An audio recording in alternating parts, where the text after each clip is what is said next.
Bueno, antes de comenzar, les estaba diciendo que mientras estaba ahí editando el video para que pudieran tener, no salieran los chascarros, eh, ¿cómo se llama? Para que no salieran los chascarros, me di cuenta que en la emoción de estarle explicando una cosa, me di cuenta que había un error. Entonces, lo primero que quiero corregir es, y lo voy a definir de forma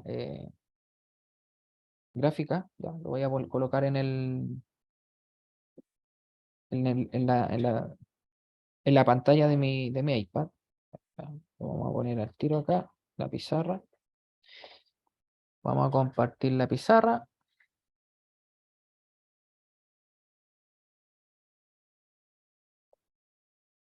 Ya, ahí la están viendo, ¿no?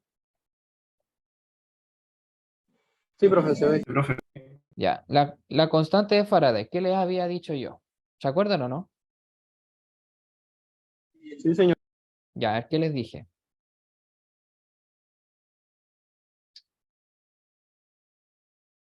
O sea, el valor es 96.500, pero no recuerdo el coulomb sobre. 96.485 coulomb dividido por mol, ¿cierto? Sí. Que uno normalmente lo redondea a 96.500. Ya. Ahora, ¿cómo se construye ese valor? Y ahí está el error. Cuando yo le hablé de la constante de Faraday, yo les dije que era la carga partida por el número de Avogadro. Eso no es correcto. De hecho, si ustedes hacen la operación, no les va a dar el valor que debería darles haciendo este cociente, ¿ya? Este 96, perdón, este 96.500, ¿ya? En realidad, ¿qué es lo correcto decir? Que F, ¿ya? Es esto, ¿ya? Donde esto es la carga elemental, ¿ya? Y este que está acá es el número de Avogadro, ¿ya? El número de Avogadro ustedes lo conocen, ¿no? Sí, señor. Ya, Sí, 6.022 profesor. por 1023. exacto. ¿Y cuál es la unidad?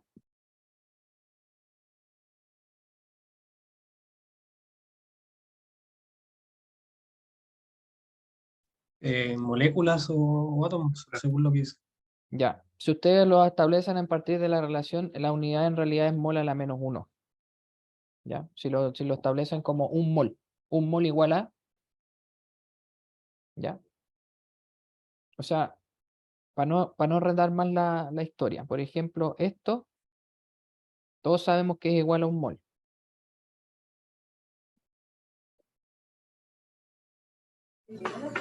Profe, sería un mol de molécula, ¿cierto? Algo así. Claro, Acá recuerdo. que es lo mismo que decir esto.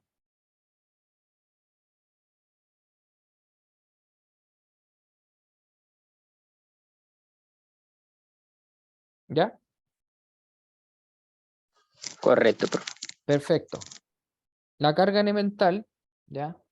Que en este caso es la carga del electrón, ¿ya? Es 1,60217 por 10 elevado a menos 19 coulomb. Entonces, si yo quiero sacar la constante de Faraday que relaciona la carga por unidad o por cantidad de sustancia, tendría que multiplicar los dos valores. Multiplico D por el número de Avogadro y hago el análisis dimensional Coulomb por 1 partido por mol. Esto me da el numerito que está ahí arriba. Ustedes hacen esto específicamente, perdón. Esto. Ya, si ustedes hacen el producto en sus calculadoras les va a dar 96.485,30 y algo. ¿Ya? Esa es la primera cosa que me gustaría corregirlo con ustedes para que no se vayan a quedar con la impresión de que, ¿cómo se llama? Con la impresión de que en realidad se calcula como un cociente y no como un producto, ¿vale? A ver, ¿qué están mirando ustedes? Ahí están mirando la presentación, ¿de acuerdo? Sí, profe. Ya, listo. Entonces, ¿recuerdan lo que vimos la última vez, no? Lo que vimos el día de ayer. Claro, al final quedamos cuando el potencial electroquímico se iguala al potencial químico. Ya, esto que está acá,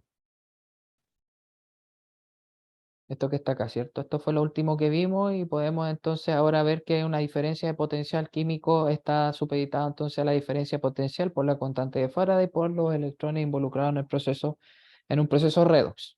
¿Ya? Ahora, todo esto resulta importante cuando nosotros vamos a mirar cómo funciona una celda electroquímica. ¿Ya? Este es un background solamente de cómo se ve afectado o como habíamos conversado ayer, cuál es la contribución de la transferencia de carga en términos del trabajo eléctrico, o en otras palabras, de la diferencia de potencial, ¿cierto?, que hay cuando existe un fenómeno de movimiento de carga. ¿Ya? Aquí, cuando hablamos de movimiento de carga, estamos hablando de algo genérico. No estamos hablando ni de electrones ni de iones. ¿Ok? Solamente algo que tiene ya sea una carga positiva o negativa. Tampoco nos vamos a referir al catión y al anión. ¿Ya? Solamente vamos a hablar de cargas de forma genérica. ¿De acuerdo? Entonces, como les decía en un comienzo, todo esto se relaciona con las propiedades termodinámicas y los potenciales de electrodos en una celda electroquímica, ¿ya? Entonces, a modo de introducción, ya que es lo que vamos a ver hoy día, ¿ya? La comprensión de las propiedades termodinámicas asociadas con los procesos de electrodos es muy importante para responder preguntas como las que ustedes ven acá, ¿ya? Por ejemplo, ¿por qué las semirreacciones en las celdas electroquímicas proceden de forma espontánea en una dirección y proporcionan corriente? ¿Ya? ¿Qué es lo que sucede entonces en un sistema galvánico? Y por otra parte, ¿por qué entonces podríamos hacer como una segunda pregunta, como un spin-off de esta pregunta? Entonces, ¿por qué ocurre cuando la reacción va en el otro sentido? ¿Ya? ¿Qué pasa? ¿Por qué no es, por ejemplo, espontánea? ¿Ya? Sabemos que las reacciones galvánicas lo son porque cuando ocurre la reacción redox, entonces, eh, generan movimiento de electrones, ¿ya? Mediante las semirreacciones de oxidación y reducción respectivamente. ¿De acuerdo? Después, por ejemplo, ¿cuál es el efecto del puente salino? ¿Ya? Ahí vamos a ver un ejemplo de una pila que todo el mundo conoce, que es la pila de Daniel, ¿cierto? Sí, Que profe. puede ser construida por distintos métodos o vías, pero normalmente siempre se hace mediante la adición de un puente salino. ¿Cuál es la función de este puente salino? ¿Qué efecto genera sobre la pila y la fuerza electromotriz que ésta genera? ¿Ya? Y cómo se llama, y cómo esto potencialmente permite que funcione como un dispositivo de almacenamiento de energía. Y por otra parte, también una pregunta que a lo mejor no todo el mundo se la hace, pero que nosotros la vamos a abordar en este curso, que es, ¿cuál es el efecto que tiene la migración? ¿Ya? La migración en términos de cómo se mueven las cargas en un sistema. De nuevo, desde este momento, o sea, de momento vamos a hablar solamente de cargas positivas, negativas, no vamos a hablar de electrones, no vamos a hablar de aniones ni cosas por el estilo, ¿ya? Para hablar de forma un poco más genérica, ¿ya? Entonces, al respecto, ¿ya? Vamos a suponer estos dos ejemplos, ¿ya? Esta forma, la que ustedes ven aquí arriba, ¿ya? O esta, eh, son formas en las que por convención, ¿ya? Según la IUPAC, que es la Unión Internacional de Química Pura y Aplicada, describe un sistema electroquímico, ¿vale? Entonces, cuando uno escribe un sistema así, ¿ya? En primera instancia tenemos la línea vertical llena, que representa el límite de fase. ¿Qué significa el límite de fase? Significa, por ejemplo, si estamos en un sistema como una celda galvánica, la interfaz electrodo-disolución. ¿Se entiende, no? Sí, sí, Sí, señor. sí, profe. Ya. Después tenemos esta línea punteada, ¿ya? Que describe la unión entre dos líquidos miscibles, ¿ya? Que están, en este caso, separados por algo que le permite la difusión a los iones en disolución de forma controlada, ¿ya? Que puede ser, por ejemplo, acá una membrana semipermeable. Y en el caso de abajo, que va a ser el otro ejemplo que vamos a ver el día de hoy, tenemos la misma historia, los límites de fase, ¿ya? Aquí es un poco más complejo porque tenemos dos elementos en el lado izquierdo, sin contar el cloro. Acá tenemos solamente un elemento, ya tenemos el zinc que viene de la disolución y el zinc que proviene del electrodo. Acá tenemos el mercurio, Profe, el este cloruro. sería un electrodo, ¿verdad? Un electrodo cloruro de plata, algo así. ¿Perdón? Eso es, el cloruro de plata sería el electrodo, ¿cierto? No, el cloruro de mercurio. Perdón, eso, cloruro de mercurio. Eso. Eh, Vendría siendo el electrodo, ¿cierto? Exactamente. Esto que está acá en principio sería el electrodo, ¿ya? Esto que está acá sería el electrodo. Ya vamos a conversar en detalle acerca de este, porque esta ecuación de abajo particularmente es un tipo conocido de electrodo, ¿vale? Entonces tenemos tres límites de fase, ¿ya? Estas dos componen al electrodo y esta es la disolución, ¿ya? Después tenemos entonces la doble barra discontinua que representa al puente salino, ¿ya? Que se le conoce como unión líquida. Nosotros también vamos a analizar en este curso qué pasa en la unión líquida, ¿ya? Cómo es que se ven afectados los potenciales y cómo se puede calcular el potencial de unión líquida, ¿ya? Es algo que normalmente se observa y se estudia cuando nosotros vemos eh, la electroquímica desde la perspectiva termodinámica, ¿no? Otra cosa interesante es que cuando uno escribe esta reacción, fíjense, aquí a la izquierda, ¿qué es lo que tenemos? El zinc 0 pasando a zinc 2, ¿cierto? Y acá mercurio 0 pasando a mercurio 2. ¿Ya? En principio mercurio 2. ¿Ya? Esta reacción es la semireacción o la semicelda o semipila que contiene la reacción alojada en el ánodo, ¿ya? Y por tanto, entonces, la reacción va a ser la oxidación, ¿ya? Lo mismo pasa, fíjense acá o aquí arriba, lo mismo pasa, o de forma contraria, más bien dicho, pasa en el caso de la reacción de la derecha, ¿ya? La derecha tenemos, fíjense, una disminución de las cargas positivas o una ganancia de cargas negativas, ¿ya? Lo que en consecuencia describe el proceso de reducción, ¿cierto? Que es el que ocurre en la semicelda o semipila de la derecha, donde el electrodo es el cátodo, ¿ya? En este sistema solamente hemos visto un ejemplo de cómo se debe escribir un sistema o cómo se debe describir un sistema galvánico de forma simbólica, ¿ya? Ambos, en principio, deberían ser sistemas de tipo galvánico, o sea, que producen corriente eléctrica una vez que ocurre la reacción química de, de- de importancia, ¿de acuerdo? Ahora, otra cosa importante, y eso lo adelanto ahora porque ya después lo vamos a conversar en más detalle en, en la próxima clase, ¿ya?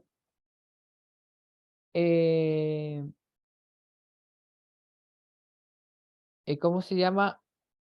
Esto, para que puedan producir corriente o para que se pueda aprovechar la corriente, ya, el flujo de electrones, las reacciones ocurren restrictivamente en una fase de corriente continua, ya no en una fase de corriente alterna. Ya vamos a conversar de eso también más adelante. Evidentemente, bueno, si no alcanzan a conversarlo conmigo, lo van a ver con el profesor Mestra cuando estén viendo la caracterización, las técnicas electroquímicas, ¿ya? Entonces, en ese sentido, ¿ya? Si nosotros quisiéramos, por ejemplo, mirar el potencial de una celda en una celda electroquímica, ya en este momento solamente vamos a usar de ejemplo esta, pero esta puede ser aplicable para una celda galvánica, o sea, tanto como para una celda galvánica como para una celda electroquímica, ¿ya? Aquí específicamente eh, vamos a hablar de una celda, ya de modo genérico. Entonces, normalmente, ¿ya? Lo que se hace es calcular el potencial de una celda, el sistema completo. Si ustedes se fijan acá, este es el ejemplo del que yo les mencionaba, que es la pila o la celda de Daniel, ¿ya? Donde cada vasito con su barra metálica y la disolución del ion correspondiente al metal corresponde a una semipila, ¿ya? Cuando hablamos de semipila o semicelda, es donde ocurre la semireacción de reducción o la semireacción de oxidación en sí. Nos referimos específicamente a lo que está pasando aquí o acá, ¿de acuerdo? Entonces, cuando se quiere calcular el potencial, ya, si ustedes se fijan, por ejemplo, aquí la pila tiene un potencial de más 1,10 volts, lo que uno debería considerar, ¿ya?, son los potenciales de los electrodos, ¿ya?, específicamente los potenciales de reducción y evidentemente también las semireacciones de óxido reducción respectiva, debido a que por convención, como dice acá, la semireacción de la izquierda se debe considerar como una oxidación, ¿ya? Por eso no está puesto así de forma azarosa, y en el caso de la derecha debería ser considerada como una reducción, ¿ya?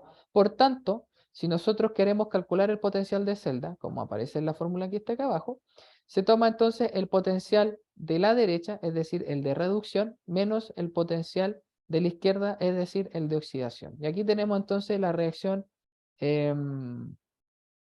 global, por decirlo de alguna forma, que describe el proceso redox que genera el flujo de electrones en esta pila. ¿De acuerdo? De acuerdo, profe. De acuerdo, profe. Perfecto. ¿Hasta acá tienen alguna duda, alguna consulta? ¿No? Por mi parte no, profe. Ok, No, profe. vamos a la siguiente bien, bien. diapositiva. Entonces,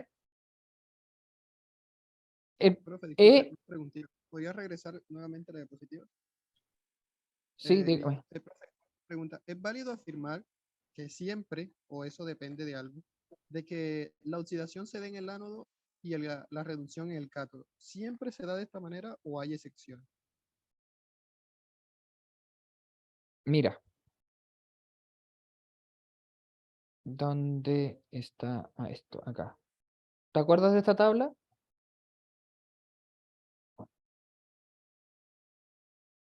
Sí, sí, señor. Ya. Normalmente se describe que en el ánodo ocurre Ujú. la semireacción de oxidación, mientras que en el cátodo la semireacción de reducción, Cierto, cierto, cierto. ¿ya? Pero para un sistema galvánico o voltaico, un sistema cuya reacción redox es espontánea y genera Ya, genera un flujo de corriente, o sea, entrega energía mediante el flujo de electrones. En otras palabras, genera corriente eléctrica. ¿Ya? ¿Te acuerdas tú que en esa oportunidad yo les hablé de que en la celda electrolítica el ánodo sigue siendo ánodo y el cátodo sigue siendo cátodo porque físicamente no se mueven, quedan ahí mismo? Pero lo que ocurre es que como la carga, ¿ya?, la carga de estos ánodo y cátodo se invierte, entonces las reacciones van en función de la carga, ¿ya? Ahora en el cátodo es donde ocurre la oxidación por haber exceso de carga negativas que se van perdiendo en el proceso en el cual yo inyecto electrones al sistema, y en el ánodo entonces la reducción, eh, dado que el sistema está deficiente de carga negativa, ¿ya? En este caso nosotros nos estamos refiriendo específicamente a una celda galvánica, donde en el ánodo ocurre la oxidación y en el cátodo ocurre la reducción. Ahora, no te culpo porque es muy normal confundirse con esto. Ya yo hasta el día de hoy, por eso hago esta tabla, hasta el día de hoy a veces me confundo, aun cuando tengo muy claro que la galvánica es la que ocurre el proceso como yo lo estoy describiendo. ¿Ya? Así que en ese sentido está bien justificada tu pregunta, Silvio, ¿no? Silvio, tú me hablaste, ¿no? sí, sí, profe. Ya. Gracias, profe. Ya me queda mucho más ¿Te queda claro. más claro? Sí, sí, profe, gracias. Ya, ok. Vamos entonces y continuamos con lo que estábamos mirando acá. Entonces, como les decía, E de derecha y E de izquierda, entendámoslos como potenciales, son los potenciales de la semicelda o semipila, ¿cierto? que se describen a partir de la ecuación de Nernst, ¿ya? Entonces, ¿qué es lo que es la ecuación de Nernst? Seguramente ustedes la han oído escuchar o la conocen, ¿ya? Una ecuación que me permite, bajo ciertos parámetros termodinámicos, calcular entonces el potencial, ya sea de una semipila, de un electrodo, de una celda, etcétera, ¿ya? Y la ecuación de Nernst, como dice acá, permite relacionar entonces las actividades, ya entiéndase como actividad qué cosa. Ustedes, ¿qué es lo que es la actividad? La concentración efectiva. Ya, más que la concentración efectiva, la actividad tiene relación con un parámetro para conocer la concentración real de una disolución, ¿ya? Porque cuando nosotros, normalmente, ¿qué es lo que hacemos?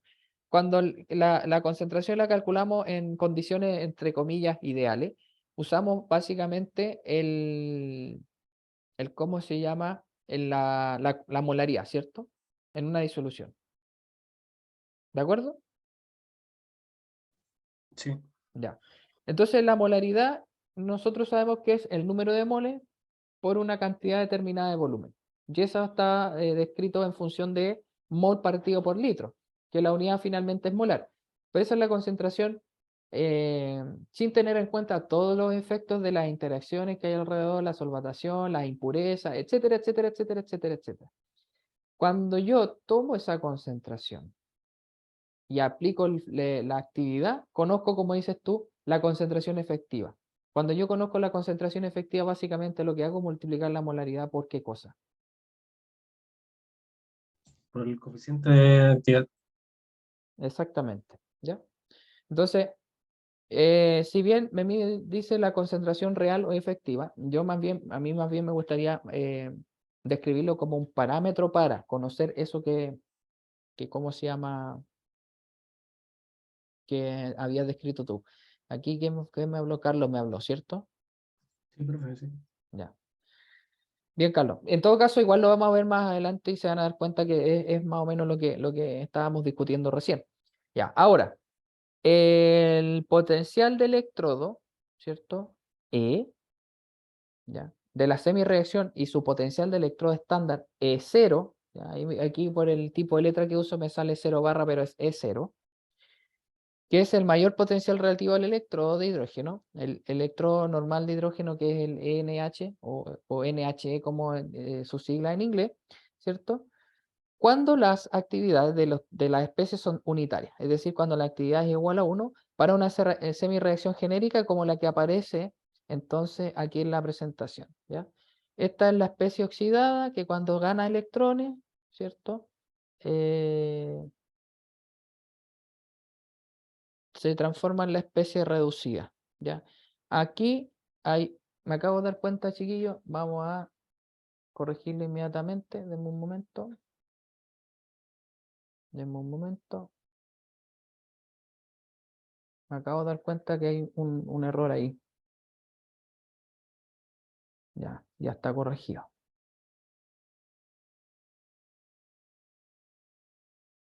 Se dieron cuenta el error, no lo alcanzaron a captar.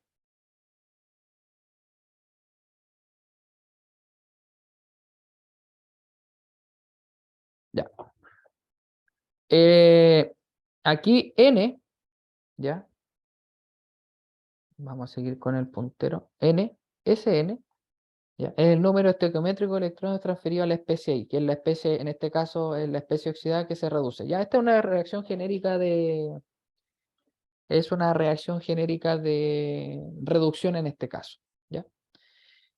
Al respecto, la ecuación de Nernst para la especie que describimos anteriormente, entonces sería esta que está acá, ¿ya?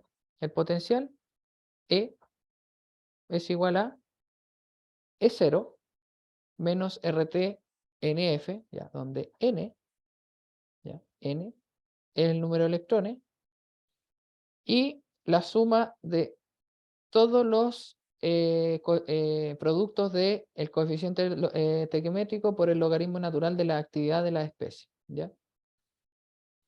Ahora, aquí dice que mu sub i, que es el coeficiente estequiométrico, tiene valores positivos para producto y valores negativos para reactantes.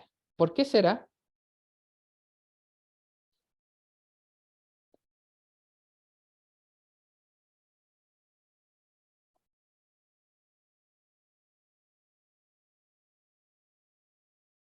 Repito la pregunta. El coeficiente estequiométrico dice tiene valores positivos para los productos y valores negativos para los reactivos, especie reducida, especie oxidada, respectivamente. ¿Por qué será?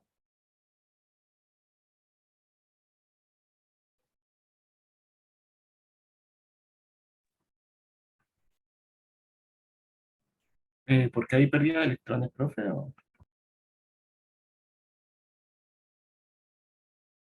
Porque fíjense en la reacción acá, ¿ya? Fijémonos bien en la reacción acá. Esta es una reacción, podemos mirarla como si fuera una reacción química normal, ¿ya? Salvo que entonces tenemos el número de electrones involucrado en el proceso. Tenemos un reactante que es la especie oxidada y un producto que es la especie reducida, ¿ya? Inicialmente nosotros hablamos de la ecuación de NER como ¿qué? Como las semireacciones de los potenciales de electrodo cuando el valor potencial está relativo al electrodo normal de hidrógeno, cuando las actividades, que dijimos hace un momento atrás que me permite establecer un valor efectivo de concentración, es unitario, es decir, cuando A vale 1. ¿Ya? Entonces, ahora hablemos en términos de la actividad. Si esta especie comienza a reducirse, ¿cómo va a ser la actividad en el progreso de la reacción de esta especie, la oxidada, respecto de esta otra que es la reducida? ¿Va a ser menor, mayor o igual?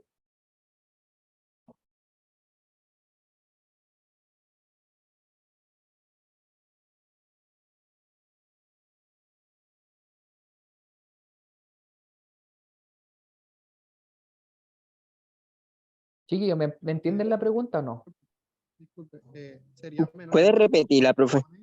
Se supone que se están consumiendo, viéndolo desde este punto, se consumen los reactivos para generar un producto. O sea, la actividad va a reducir y va a aumentar del otro lado porque se están generando productos. No sé si está bien dicho así o se me corregirá. Sí, a ver. Vamos a primero a repetir la pregunta. ¿Ya? Vamos primero a repetir la pregunta y vamos a discutir en base a la respuesta que dio Silvio, ¿vale? Entonces, voy a compartir un poco la pizarra. Aquí tengo la pizarra, ¿cierto? Entonces, tenemos nuestra ecuación o nuestra reacción genérica. Yo la voy a escribir así nomás. Oxidada más N electrones reducido, ¿cierto? ¿Ya? Esto de acá había dicho que era un reactante, esto de acá había dicho que era un producto. ¿Ok? Entonces, me estaban diciendo que en la ecuación esta especie era positiva para los productos y esta especie negativa para los reactantes. ¿De acuerdo? De acuerdo, profe. Ya. Entonces, la pregunta era, ¿por qué? ¿Ya? Ahora entonces la respuesta, en función de lo que acaba de decir Silvio. Si nosotros, por ejemplo, graficáramos el progreso de la reacción, por ejemplo, el tiempo, ¿ya? En función de la actividad, ¿ya? Entendiendo que la actividad, yo lo voy a escribir aquí de forma genérica, ¿ya? Para, ¿ya? La actividad para un sistema eventualmente sólido, ya que uno trabaja con la molalidad, y en un sistema líquido con la molaridad, ¿cierto? Ya les voy a escribir, ya les voy a mostrar qué significa ese valor de gamma. Ya que ahí Carlos dijo que era el coeficiente de actividad, ya vamos a hablar un poco más de eso, ¿ya? Esta es la razón por la que se dice que la actividad es un parámetro para determinar la concentración efectiva de una especie, ya sea en disolución, en una mezcla sólida, etcétera, etcétera, etcétera. Entonces, vamos a suponer que la línea azul, que yo voy a hacer ahora en el gráfico, ¿ya? Describe los reactantes, mientras que la línea en rojo describe los productos, ¿ya? Si la reacción fuera unidireccional, tal cual como aparece aquí, sería más o menos este el tipo de gráfico, ¿de acuerdo? Entonces, la pregunta que hay que responder es ¿por qué? ¿Ya? Y Silvio la respondió. El valor en los reactantes es menor porque se están consumiendo, mientras que en los productos es mayor porque se están formando. ¿Se entiende o no? Sí, profe. Sí. Ya. Es por esa razón, específicamente por esa razón, que toma estos valores. ¿Ya? Así de sencillo. ¿Ok? Entonces, si miramos el caso anterior, el consumo de la especie oxidada, ¿ya? En términos de la reducción, de la reacción de reducción, el consumo, la disminución entonces en términos genéricos, la concentración y por ende la actividad, ¿cierto? Genera que empiece a formarse más especies reducidas, ¿ya? Lo que en consecuencia hace que su concentración y en consecuencia de esto también su actividad aumente, ¿ya? ¿Y esto por qué se los digo y les hago mucha énfasis en esa parte? Porque es muy, ya, es muy eh, importante entender que esa leve diferencia, ¿ya? Esa leve diferencia hace que eventualmente un sistema que puede ser galvánico se transforme en uno electrolítico, ¿ya? Entonces, teniendo en cuenta eso, nosotros podemos escribir como la ecuación que aparece abajo, la ecuación de Nernst, pero ahora en función de la productoria de las actividades de la especie oxidada versus la especie reducida, ¿o no? Sí. Ya.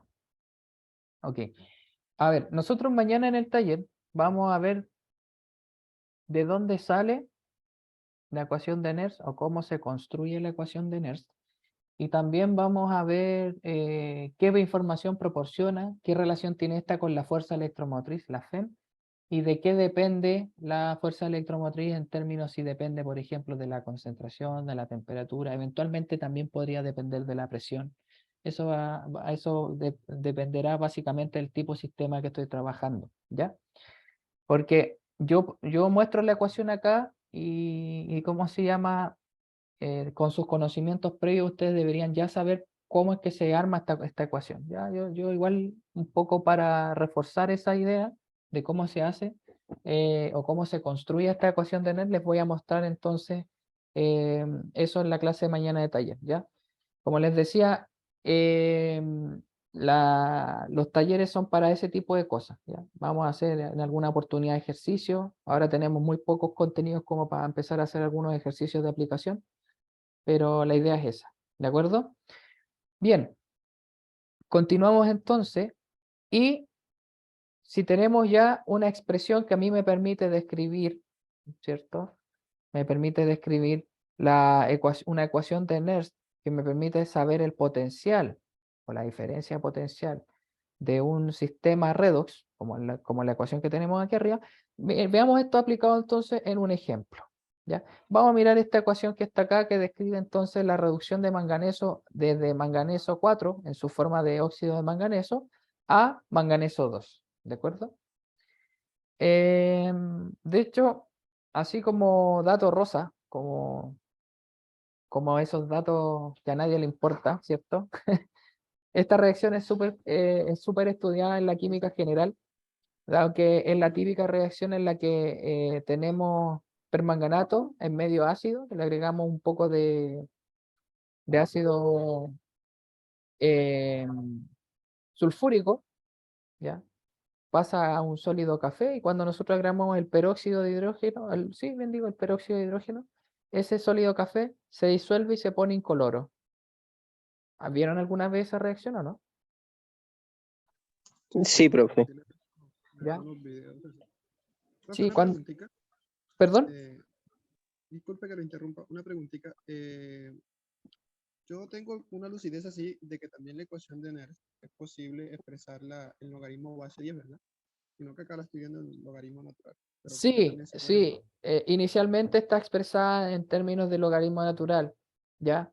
Pero también es posible expresarla en logaritmo base 10. Y ahí hay que hacer una pequeña reformulación en la ecuación, ¿ya? Básicamente con el objetivo de que quede transformada, por decirlo de alguna forma, ¿ya? Sin que la base afecte el cálculo de de los parámetros asociados a lo que estamos mirando, ¿no? Sí, se puede también efectivamente trabajar con logaritmo de base 10. Aunque inicialmente la ecuación está descrita está descrita, se ideó inicialmente con el logaritmo de base exponencial, el logaritmo natural, ¿ya? Sí, profe, entendí. Ya. Entonces, de hecho, para hacer el cambio, lo que uno tendría que hacer es multiplicar por un factor que es el 2.302. ¿Ya? Eso hace que permita yo poder cambiar de logaritmo natural a logaritmo de base 10. ¿Ya? Sí, profe. ¿Ya? Y de hecho, eso permite también hacer una transformación en la ecuación que me genera que pueda eventualmente trabajar a temperaturas más alta o estándar, ¿ya? Aunque en base de logaritmo natural, ¿ya?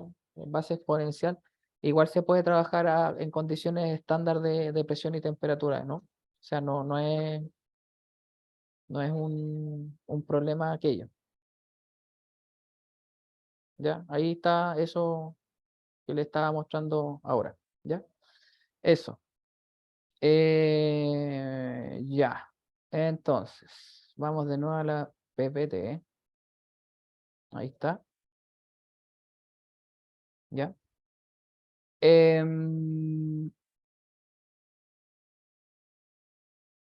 A ver, denme un minuto que algo me pasó acá.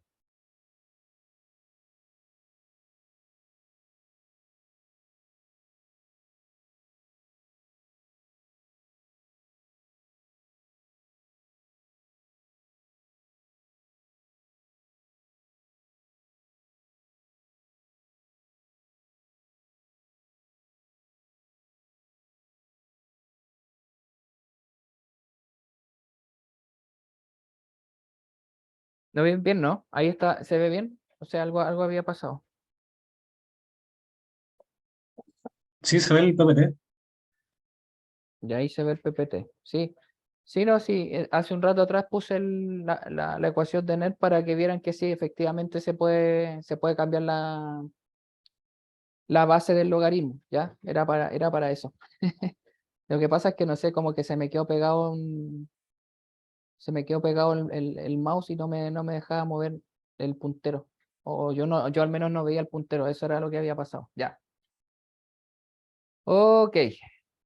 Veamos este ejemplo que era la ecuación que estábamos mirando acá. Si nosotros miramos solamente la parte logarítmica, ya, esta parte, este sector de la ecuación, ya, sería entonces esta la expresión para calcular en términos de la actividad de la especie. Ya, en esta ecuación, entonces la actividad de agua va a ser constante. ¿Ya? Cuando es constante, normalmente uno la desprecia, ¿no? Y es lo mismo decir que la actividad es unitaria, es igual a 1. ¿De acuerdo? Y entonces podemos llegar a una expresión más sencilla para determinar el potencial de esta reacción.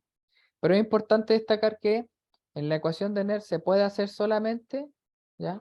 Cuando las mezclas con solventes o en disoluciones son muy diluidas porque la actividad prácticamente es despreciable.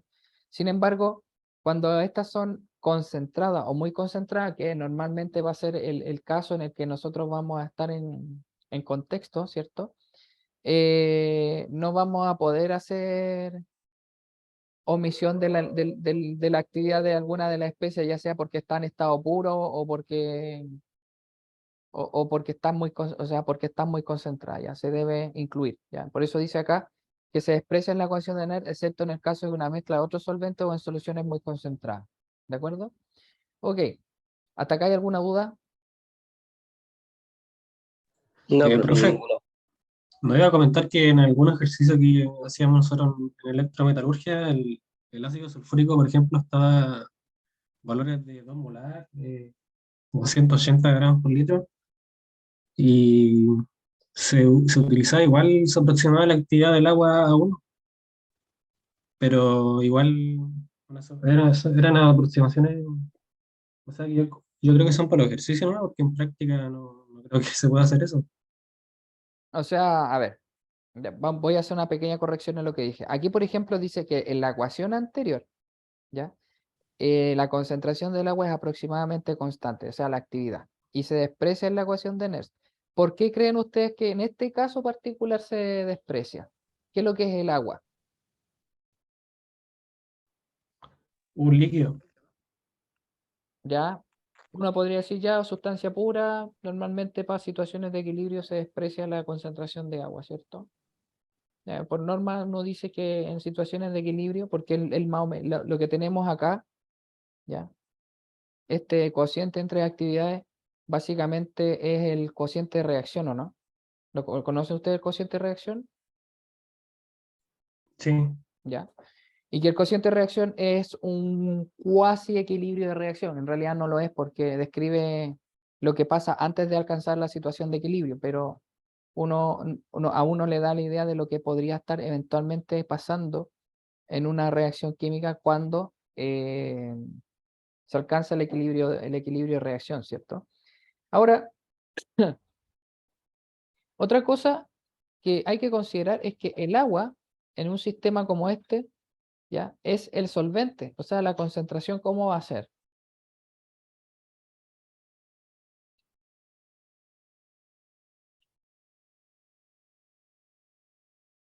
¿Cómo va a O ser sea, depende de cuánto se tenga del manganeso.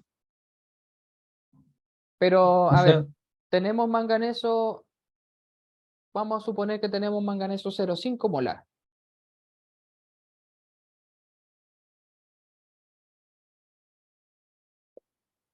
¿ya? Manganeso 0,5 molar. ¿Y eso está en qué cosa? en ácido sulfúrico y agua. Ya. ¿Y cómo es la concentración del agua? ¿Y cómo es la concentración del ácido sulfúrico? La del agua sería 1 y la del ácido sulfúrico igual depende. O sea, para mí 0,5 molar, no sé si tomarlo como un valor muy elevado porque igual es menor a 1. Es decir, 0,5 molar ya es concentrado. allá es concentrado ya. Sí, químicamente hablando uno podría decir que 0,5 molar es concentrado, pero hay otra cosa también, pues el agua es solvente. La concentración del solvente respecto del soluto, ¿cómo va a ser? Menor, no, profe. ¿Cómo? Mm, Menor, creo. No sé si estoy ¿Qué es equivocado. menor? ¿La del agua o la del... La del agua, si no estoy, no sé. Acá, si no estoy mal, no sé si No estoy no te equivocado. escucho, ¿puedes hablar un poco más fuerte, por favor? Que la del agua es menor que la del soluto, ¿no? Si no estoy mal. A ver, chiquillo, ¿el soluto está en mayor proporción o en menor proporción que el solvente? Menor. Sí, en menor Eh, proporción. menor proporción que el solvente. Sí, sí. Ya, Ya, menor ya. proporción que solvente. Entonces, el manganeso como manganeso 2, ya da lo mismo si es óxido, sulfato, nitrato, lo que sea. Si es un soluto, evidentemente va a estar en menor proporción que el agua. El agua va a ser el solvente. Entonces, pregunto de nuevo, ¿Cómo va a ser la concentración del agua en una disolución de sulfato de manganeso o de cualquier sal de manganeso, donde el manganeso esté disuelto? Va a ser mayor, profe. ¿Cuánto mayor? Pues si yo necesito que me den un valor. Mucho mayor, pero a ver, Pero ¿cuánto es mucho mayor?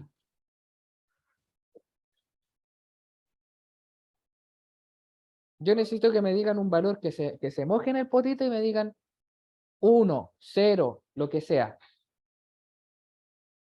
¿Cuánto es mayor?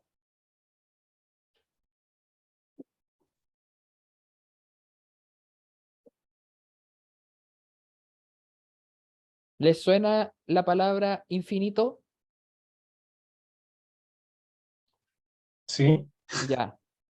Si estoy en una disolución acuosa, donde el agua es el solvente, la concentración del solvente respecto del soluto va a ser unas cuantas veces más alta. En otras palabras, uno podría asumir que la concentración del solvente es infinita. ¿Qué pasa si en un cociente yo divido por infinito? se hace cero. ¿Y esto se puede hacer cero? El logaritmo natural es de cero, es un error, creo, matemático. Ya, pues. ¿Y el logaritmo de 0 en base 10?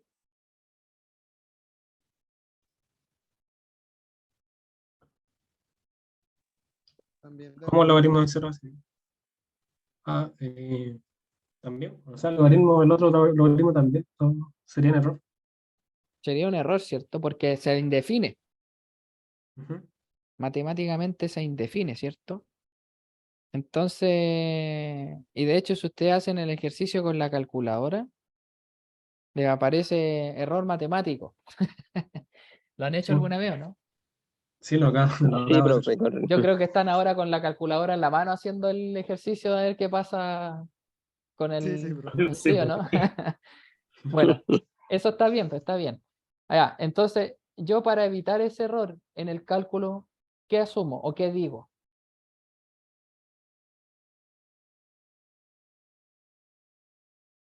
Ahí se toma la actividad del agua, de la líquido, o sea, de los solventes. En este caso del agua abajo, porque aquí yo digo en la ecuación anterior la actividad del agua es aproximadamente constante y se desprecia la ecuación de Nernst. ¿Cuándo yo desprecio la actividad de una especie? Cuando es sólido y líquido, ¿Ya? ¿Y qué valor le doy? 1. Ya, pues, eso es. Como esto es un producto, y matemáticamente digo, ah, ya, la concentración es infinita o es una sustancia pura, para el caso del equilibrio químico se hace eso, ¿cierto? Yo asumo que es 1. Por tanto, como es un producto, el 1 multiplicado por cualquier cosa es lo mismo y no afecta. Básicamente eso. ¿Entendieron o no? Sí, Ya, Sí, profe. ya, ok. Vamos a la siguiente diapositiva, ¿ya? Entonces, acá. Entonces, también el potencial de celda, el E de celda, ¿cierto? Nos dice cuál es el trabajo máximo, porque acuérdense que nosotros hemos dicho que el potencial o la diferencia de potencial, en la primera clase habíamos dicho que era qué cosa, era el trabajo dividido por unidad de carga, en otras palabras, el Joule partido por Coulomb, ¿cierto? Esa es la unidad en la que se trabajaba. Y ese Joule partido por Coulomb era igual a un voltio. ¿Se acuerdan? Entonces, el potencial de celda, desde esa perspectiva, nos dice cuánto es el trabajo máximo, en otras palabras, la máxima energía que la celda puede suministrar, ¿ya? Entendiendo que, y aquí voy a introducir un concepto que vamos a ver mañana en el taller, la celda puede suministrar un potencial máximo que se le conoce como FEM, ¿ya? O en este caso una celda galvánica o una pila, ¿cierto? Es una fuente de FEM. FEM es la fuerza electromotriz, ¿cierto? sí. Ya. Sí, sí, profe. Y la fuerza electromotriz ya tiene relación con la diferencia de potencial que hay entre las fases que están conectadas. Ya vamos a hablar en detalle mañana de eso. ¿Ok? Entonces, desde esa perspectiva, nosotros podemos calcular el valor de energía libre y nos queda como delta G igual a NF por E. N es el número de electrones involucrados en el proceso, F es la constante de Faraday y E es el potencial de celda. ¿De acuerdo? De acuerdo. De acuerdo. De acuerdo, profe. Ya. Ahora, ¿ustedes saben de dónde viene esa ecuación que yo estoy mostrando ahí?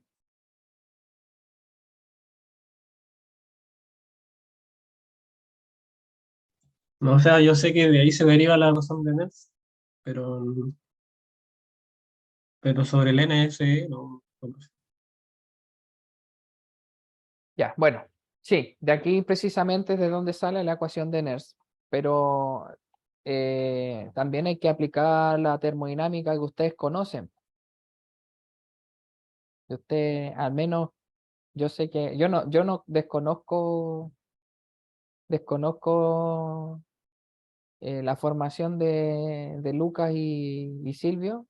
Ellos entiendo que sí tienen físico-química, pero yo sé que los ingenieros los bombardean con físico-química al menos los primeros 2 o 3 años, ¿no? Seguramente esto lo vieron aplicado, ¿no es verdad?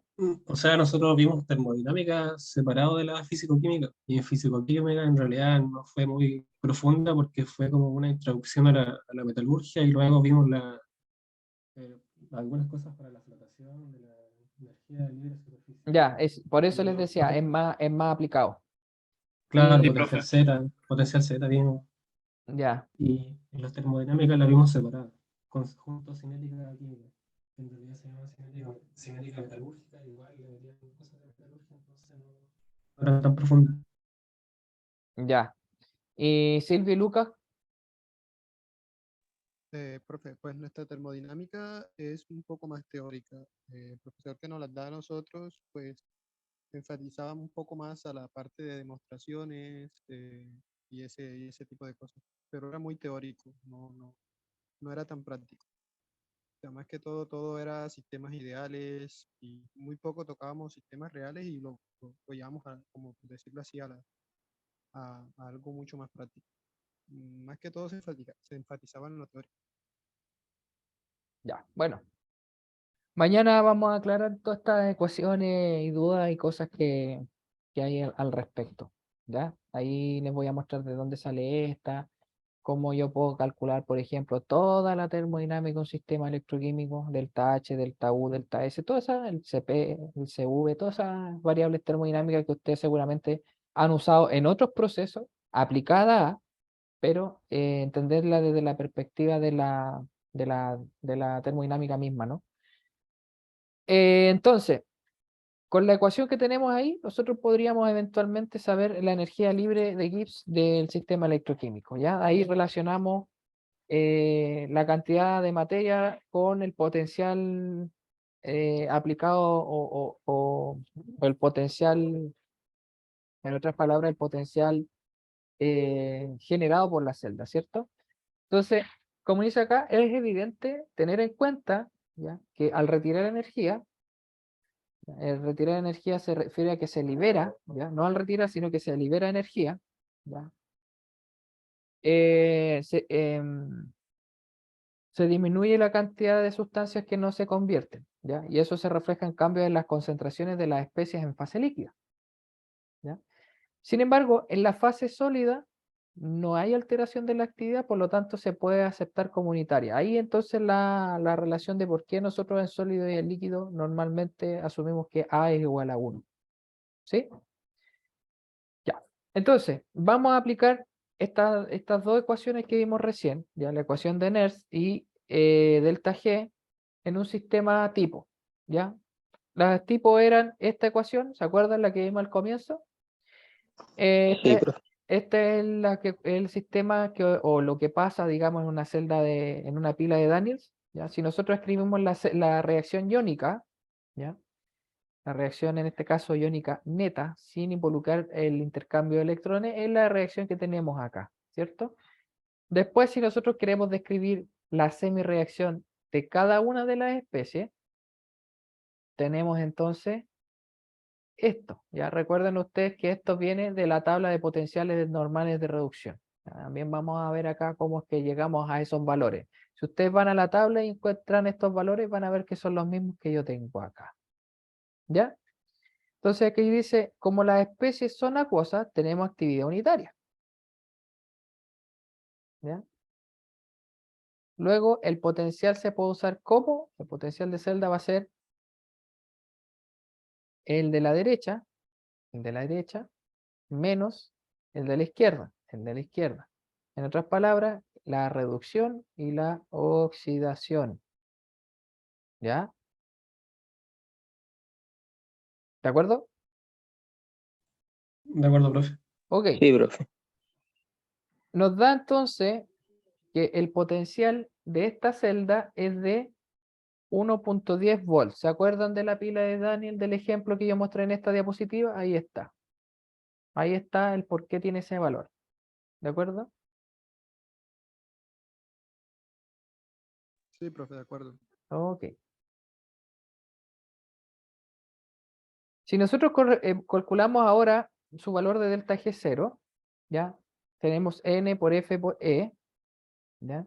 Eso nos va a dar un valor positivo de 212 kJ por mol a la menos 1. ¿Qué significa eso? Significa básicamente que el sistema, ¿ya? Es una reacción que procede de forma espontánea, tal cual como está escrita, y va a liberar energía bajo la forma de corriente eléctrica, ¿ya? Que está descrita por el potencial de celda. Ahora, la ecuación de Nernst para la celda, es decir, para la pila que estamos analizando. Profe, disculpe, pero sería negativo ahí menos 212. Ah, Sería sí. espontáneo. Ahí hay Hay un un error, error. exacto, ahí hay un error de tipeo mío nomás, ¿ya? Si quieres lo arreglamos luego para que cuando tengan la diapositiva no lo... Sí, eso fue un error mío, ¿ya? Es menos 212 kJ partido por mol. Y claro, para que el proceso sea espontáneo, delta G tiene que ser negativo, ¿no? ¿Ya? En la diapositiva anterior, condición de espontaneidad, potencial, positivo. Aquí ven, cometí el mismo error. Y delta G, entonces tiene que ser negativo. ¿De acuerdo? Sí, profe, de acuerdo. Ya. De acuerdo, profe. Hago énfasis en eso para que no vayan a pensar de que yo terminando la clase hago el cambio al valor. Entonces, bajo esas condiciones, delta G negativo, ya que aquí recuerden ustedes que es negativo, no positivo como aparece ahí, y el E de celda positivo, entonces la reacción ocurre como estaba escrita en la diapositiva anterior, es decir, de esta forma, ¿ok? Ahora, si nosotros quisiéramos hacer el equivalente de la ecuación de Nernst para toda la celda, sería como la ecuación que ustedes ven ahí, esta, ¿ya? Si bien habíamos dicho inicialmente que como las especies son acuosas tenemos actividad unitaria, ¿ya? Podríamos calcular el potencial de celda inmediatamente con los potenciales, ¿ya? Esto es para asumir y poder calcular rápidamente el potencial de celda, pero nosotros podríamos jugar con el Q. ¿Se acuerdan que yo le dije que el cociente de las actividades de los productos y los reactantes se le llamaba el cociente de reacción? Entonces, si nosotros establecemos esta relación, si nosotros establecemos esta relación, nosotros podemos observar que la relación cobre-zinc, ya, es tan pequeña que un leve cambio ya en esa relación pequeña puede hacer que el potencial de celda se vuelva negativo y que entonces genere la reacción hacia el otro lado, ¿ya? O sea, aquí como dice acá, la dirección de la reacción espontánea se invierte. Entonces, si la ecuación describe la reducción del cobre frente al zinc y el valor es positivo, ocurre en ese sentido. Sin embargo, si el valor fuera negativo, la reacción que se debería describir de forma correcta sería entonces la reducción del zinc frente al cobre. ¿De acuerdo? Sí, profesor. Ya, ese fenómeno que nosotros lo conocemos como la reversibilidad normalmente se da en las pilas de concentración, ¿ya? Y de eso nosotros vamos a hablar más adelante, ¿ya? Ahora si miramos el segundo caso, ¿ya? Si miramos el segundo caso, la semireacción o la reacción iónica neta es esta que está acá, ¿ya? Recuerden que esta parte, ¿qué cosa describe la oxidación? Y esta parte describe la reducción. Aquí hay un puente salino según la nomenclatura que se usa para escribir en el papel una celda o una pila, ¿ya? Entonces, cada semireacción están representadas como ustedes observan ahí, ¿ya? La de la derecha, la de la izquierda, ¿ya? Recuerden que izquierda, derecha, ¿vale?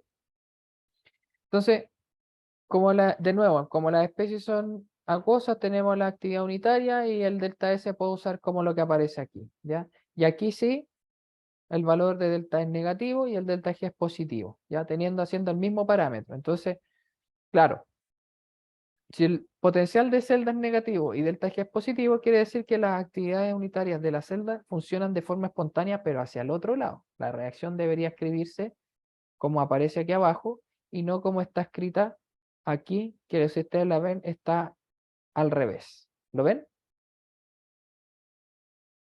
Sí, profe. Sí, profe. ¿Ya? Ahora, si nosotros la misma reacción que tenemos acá, fíjense en un detalle, quiero que miren solo la celda, esto, ¿ya? Si yo tuviera que hacer el equivalente a la ecuación de Nernst para este sistema, ¿ya? Sería solo en función de la actividad del ion cloruro. Y eso es porque el cloruro de mercurioso, que es este que está acá, es una sal poco soluble, ¿ya?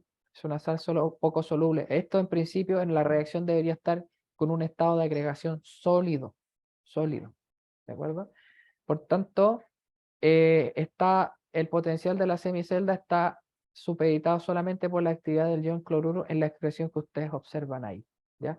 Esto solamente, ¿ya? Si pasa que la actividad del mercurio y del cloruro mercurioso se puedan mirar como actividades unitarias. ¿Por qué? Porque es muy pequeña la concentración disuelta en la disolución, ¿ya? Solamente en esa situación nosotros podemos calcular el potencial de celda en función de una de las especies, que en este caso es el ion cloruro, ¿ya? ¿De acuerdo?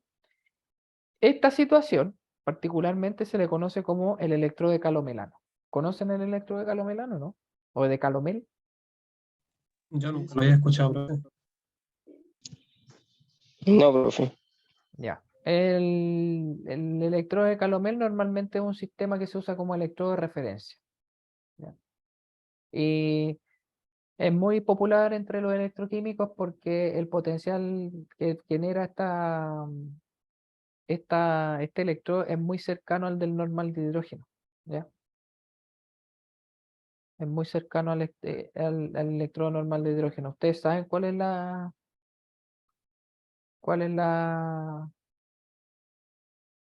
el potencial de la reacción de hidrógeno? Cero. Cero, La ¿cierto? referencia. Es nuestra referencia, pero este también lo podemos usar como referencia.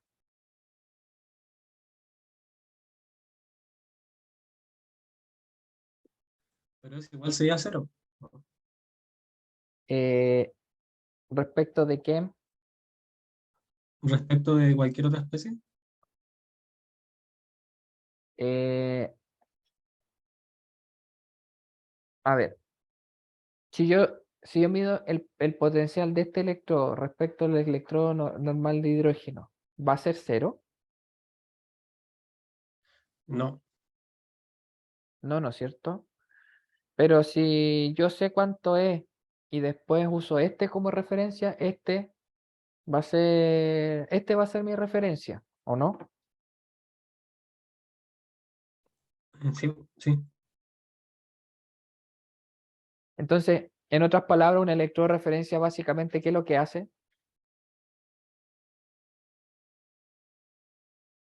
O sea, determina una cantidad para luego compararla con otra.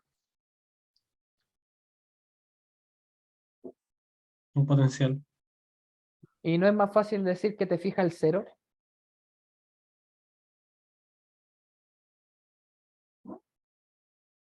Sí. Pero igual sería como un cero distinto. Es un cero diferente, claramente. O sea, Mm. ustedes, ¿por qué se usa esto? ¿Ustedes saben cómo es el electrodo de hidrógeno? Se tiene que utilizar gas igual ahí. Se usa un Claro. electrodo de metal gas. Ya se usa un Sí. electrodo de metal gas y el gas que se usa es hidrógeno. ¿Ustedes están dispuestos a gastar hidrógeno de forma deliberada? Claro que no. No, ¿no es cierto? No, Entonces, ustedes no estarían dispuestos a medir cada vez que tuvieran que hacer alguna medición electroquímica, usar un electrodo de gas, ¿cierto? O en este caso de hidrógeno para hacer las medidas, para tener, en cierto modo, un cero de más estandarizado.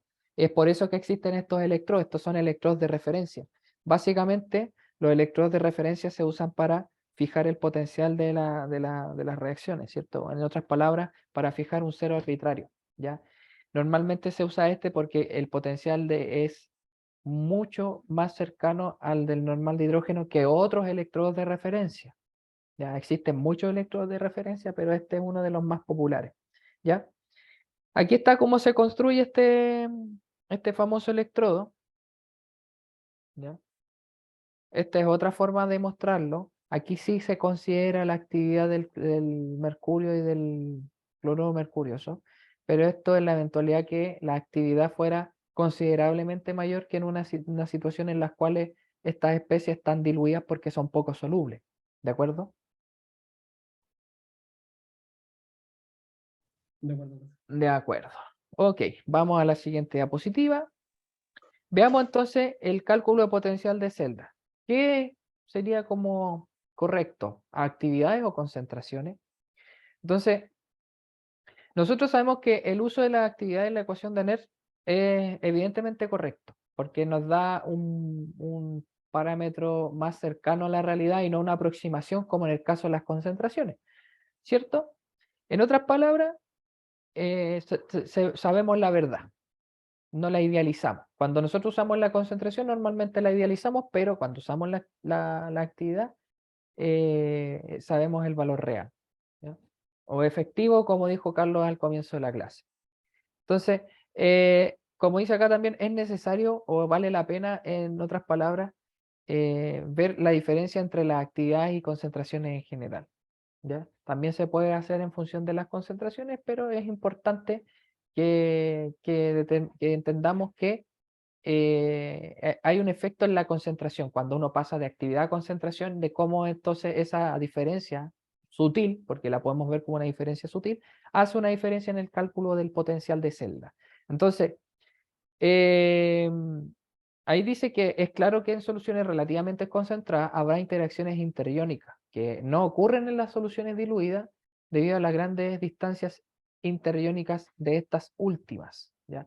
En otras palabras, ya que puede esto que acabo de leer puede sonar un poco complejo o un poco enredado, ¿cierto?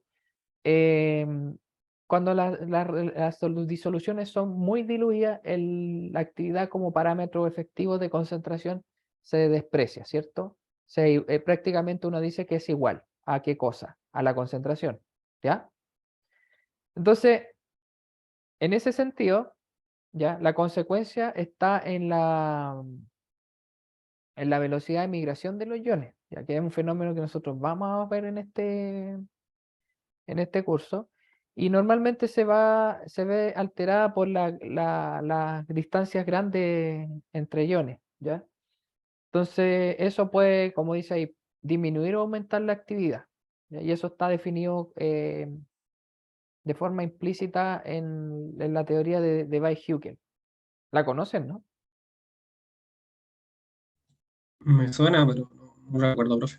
Ya. No. Sí, bueno, esas cosas las vamos a ir reforzando en los talleres, ya, porque a mí en las cátedras no me da tiempo para irlas mirando. Entonces, las actividades las podemos definir en términos de la molaridad o en términos de la concentración, ¿de acuerdo? Estas expresiones que yo acabo de colocar aquí son las mismas que están acá, ¿ya?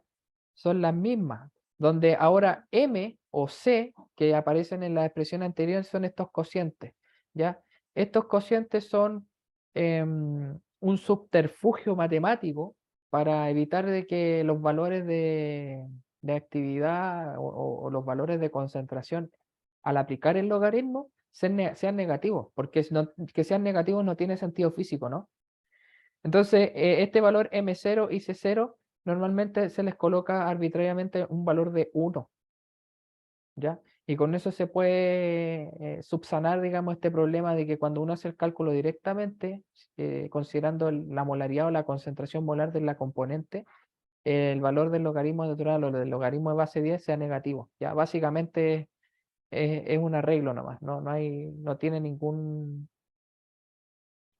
ninguna incidencia. Uno básicamente puede tomar directamente de esta forma, pero sabiendo que M, en el caso de la izquierda, va a ser MI partido por M0 y C, CI partido por C0, donde M0 y C0 adoptan el valor de 1.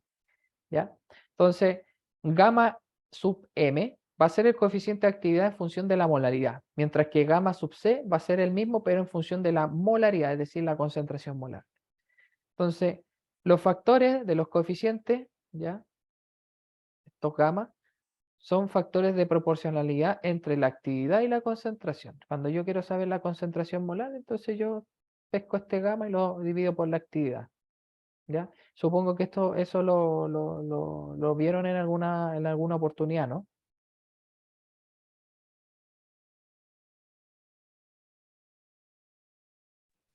Sí, profe. Sí, profe. Sí. Sí, sí. Disculpe, ¿me podría repetir? Lo que pasa es que se me entrecortó ¿Qué cosa repito? lo que dijo anteriormente de las actividades. No sé muy bien qué dijo porque se entrecortó un poco la clase. Ya. Lo de las actividades había dicho que esta es la relación, ¿cierto? Que este valor de abajo era solamente un arreglo matemático para evitar que el valor final al aplicar el logaritmo diera negativo. Ya se pone 1 y 1. Este es el valor que describe la concentración o la molaridad de la especie respectivamente. Que si uno quiere saber este MI, básicamente toma el coeficiente de actividad y lo pasa al otro lado dividiendo. O sea, ahí no hay mucho sentido más que eso. Y lo último que dije fue que si esto ya lo habían visto antes. Ah, sí, profesor. Ya, ahora sí. Ya, Sí, sí, lo recuerdo más o menos. ya, perfecto. Entonces, de esta forma los coeficientes, como dice ahí, son factores de proporcionalidad entre la actividad y la concentración, cuyos valores van a variar entonces con la concentración, ya sea en términos de molaridad o concentración molar. ¿Vale? Ya. A menudo, ¿cierto? Como dice acá, es mejor o es útil calcular las concentraciones en vez de las actividades. ¿Ya? Eso va a depender un poco de cómo se llama, del tipo de experimento en el que yo esté trabajando. ¿De acuerdo? Aquí, por ejemplo, dice, al preparar soluciones usamos masa o volúmenes, dependiendo de si la sustancia con la que vamos a preparar la disolución es sólida o líquida. ¿Ya? Entonces, nosotros con eso determinamos la concentración de una disolución finalmente. Ahora, en esos términos, la ecuación de Nernst es la que ya hemos visto en un comienzo, pero también puede ser formulada en función de las concentraciones, como ustedes pueden observar en la segunda ecuación. ¿Ya? En la última, en esta última, si se fijan, el E0 viene con una comita. ¿Ya? Y el E0, o E0' va a ser el que se le conoce como el potencial formal, que está relacionado con el electrodo estándar E0, el de hidrógeno, qué sé yo, que está dado entonces por esta misma ecuación, pero ahora en función de qué? De los coeficientes de actividad, y no de la actividad ni menos de la concentración. ¿Ya? Estamos aquí hilando un poco fino, pero esta es como lo que quiero rescatar de acá es que todas estas son formas de usar la ecuación de Nernst.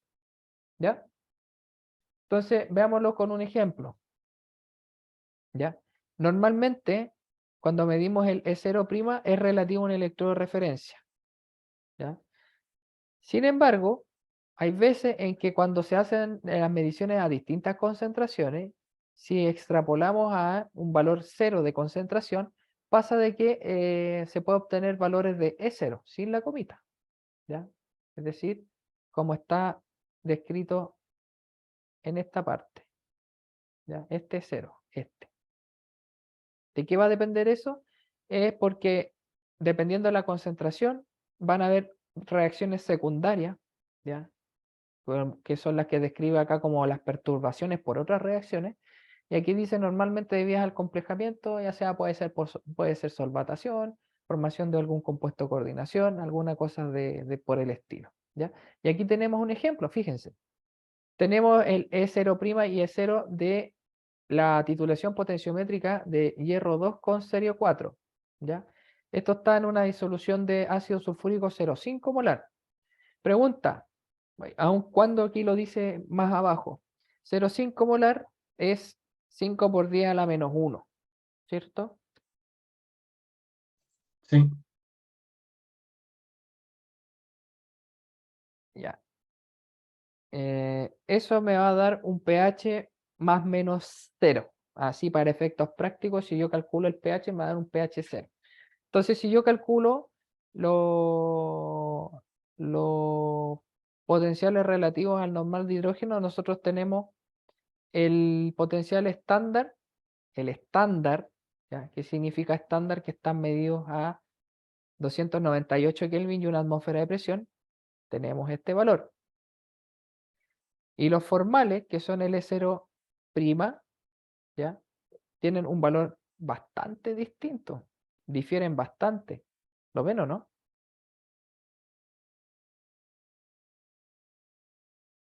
Son cercanos a los estándar, pero no son los estándar. Este es el formal. ¿Entienden la diferencia entre un potencial formal y un potencial estándar, no? Que agregar el potencial formal, al fin y al cabo, agrega la corrección necesaria porque ahí estamos utilizando concentraciones Justamente. normales, digamos. Justamente, lo que hacemos es hacer la corrección, ¿ya? Y de hecho, si miramos la ecuación, lo estamos haciendo en función de qué cosa, de los coeficientes de actividad, ¿ya? Básicamente, yo puedo trabajar directamente con el coeficiente de actividad, que es el que determina o el que da el parámetro de corrección y me genera el valor de actividad, que es la concentración efectiva, ¿cierto? Entonces, si se fijan, estas diferencias reflejan que no solo la actividad de los iones involucrados en las semireacciones, sino también el hecho, y ustedes toman esto de acá y lo llevan a la ecuación de Nernst, esta disolución que está acá en realidad no tiene un pH 0, y es porque ya esto lo sabemos de la química general. La segunda ionización del ácido sulfúrico ocurre en una etapa más bien lenta, es parcial. Recuerden ustedes que el ácido sulfúrico, desde el punto de vista ácido-base, solo es un ácido fuerte en su primera disociación, es decir, cuando suelta un protón, ¿ya? Este experimento, este ejemplo que está acá, está demostrando precisamente esa situación. ¿De acuerdo? De acuerdo. Ok, Ok. Vamos a quedar hasta